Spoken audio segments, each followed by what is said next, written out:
Hi guys, if you are tracking what's going on with the StarCraft 2 Pro scene, you can see that Blizzard has actually pulled out of funding the Pro tournaments. And so GSL prize pool has been reduced to misery. And in the rest of the world situation is better because of the passion of ESL guys to keep StarCraft 2 scene alive, but the prize pools still shrunk. In co-op, situation is even worse in terms of Blizzard care. They practically abandoned co-op in the late 2020, and since then there were only 3 patches with bug fixes which were actually made by community members and just handed over to Blizzard simply to upload them. No new commanders, no new maps, we only have new mutations every week, which are actually not new, but rerolls of previous mutations. So it is clear that everything is up to the community. For the pro scene, it will be on small organizers and casters now to keep the things going, as Pig also said in his video a few days ago. They of course cannot compete with big sponsors and Blizzard itself and have prize pools like this. This is from the global finals in Anaheim in 2018, where you can see that the prize pools was even increased by $200,000 from the war chest purchases. Another thing that Blizzard sadly abandoned in 2020. So in that tournament, the winner, Serral, won the biggest prize any player ever won from the single SC2 tournament. But some guys are really doing a great job. Worthy in the first place, who constantly hold some tournaments.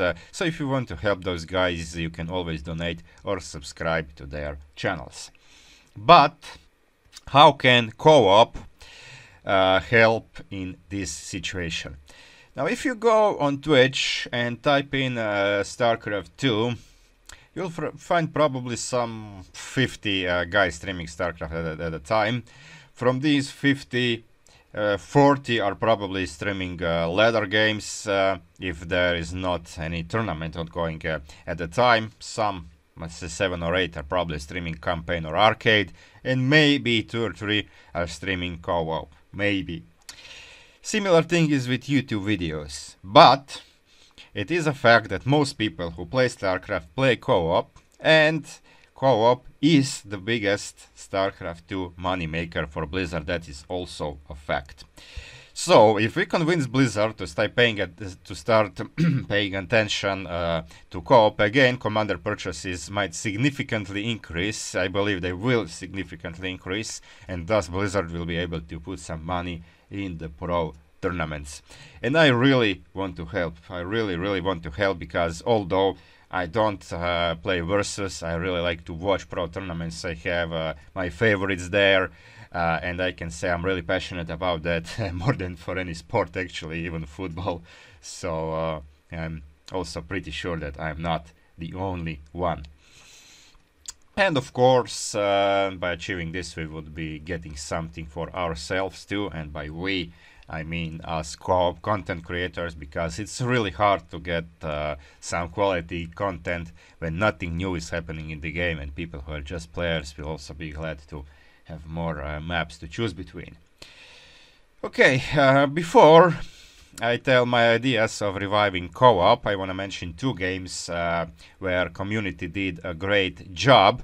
First one is Heroes of Might and Magic 3, the most loved game in turn-based strategy genre, for which the community made 2 unofficial expansions, In the Wake of Gods and Horn of the Abyss, with the latter having a very active player versus player scene, being patched on regular basis, and with big things expected to arrive soon, like the new town called Factory. Sorry. The second one is Black Mesa, a remake of one of the most popular first-person shooter games, Half-Life.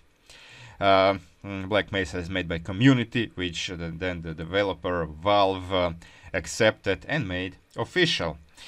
Okay, so these two are a bit different things than, in my opinion, we need in StarCraft 2 because they are technically different games than the original. I just wanted to mention them as an example how the dedicated and passionate community can do a lot. Now, we don't need StarCraft 3. I don't think we need StarCraft 3. After the original StarCraft and its sequel Brood War, it was clear that the story is not finished and another sequel is inevitable, but after the StarCraft 2 trilogy and their epilogue, the story seems pretty much concluded, so I think that StarCraft 3 with the story continuing would not be a good idea, but some new off main story campaigns could be a good idea, as well as perhaps some prequels, but inside StarCraft 2, like the Nova Covertops campaign was, for example, and also, for example, there is a nice prequel to the events in StarCraft called the UED First Light campaign, made by a community that you can find on Arcade. Now, it might be nice if Blizzard accepts that and makes that official with perhaps some adjustments. Okay, let's go back to co-op, which is after all my thing. So I don't think we need new co-op commanders.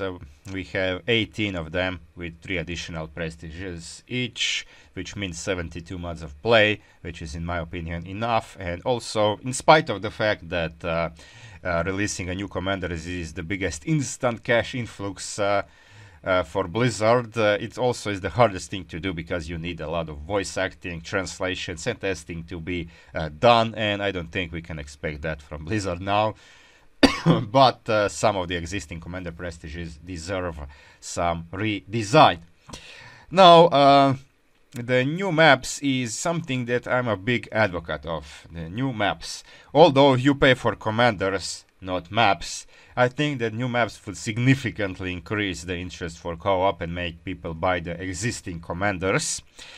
Now, we don't even need to make completely new maps because they are already there. They already exist. There were 34 maps submitted to the Rock the Cabinet New Maps contest back in 2017, from which 2 of them were then included into the official co-op map pool and the others weren't. And those 2 were, the winner was Part and Parcel and the runner-up Cradle of Death. And among all these maps that weren't chosen, some of them are definitely not suitable for official co-op, but I found a few really cool ones which can be included. So I'll be testing more of them and making videos about them these days. And so you might ask, how can I find them? Well, you can go on Arcade, type in all races co-op, and there you can choose between all of them to test them yourself. So all races co-op is the Arcade thing where you can find them. Okay, now there is still lots of bugs in ARC, but you can still play and test the maps. And with some interest arisen in that regard, we can then organize polls, we can organize discussions to see which maps to choose, how to adjust them to be fully suitable for co-op, because with Blizzard not willing to do much these days, we have to handle them product as final as possible. Then, of course, we need personnel willing to actually do it. I mean, I can't do it because my knowledge in programming and web design is pretty much non-existent. It reaches that far that I can make somewhat decent thumbnails for my videos in Canva, and that's all. So please, if you have any knowledge in this area, if you love StarCraft 2 co-op, if you like this idea, if you're willing to help, contact me, and well, it's a start. So I need to talk to the devs of ARC, All Races Co-op, to see how to actually acquire those maps for adjustment. If you already know that, it would be great. Maybe I even reach the creators of those maps, so we'll see about that. And of course, if you want to create new maps from the scratch, you're always welcome to do that. I really do think that StarCraft 2 can remain a great game for many more years to come, and in order to do so, it has to have the campaigns, player versus player mode, co-op, arcade. All these things StarCraft 2 already has, but it has to be updated, it has to be refreshed, possibly even some new categories added, otherwise it will decline, so it's up to us now. Thanks for watching, and yeah guys, any help is appreciated.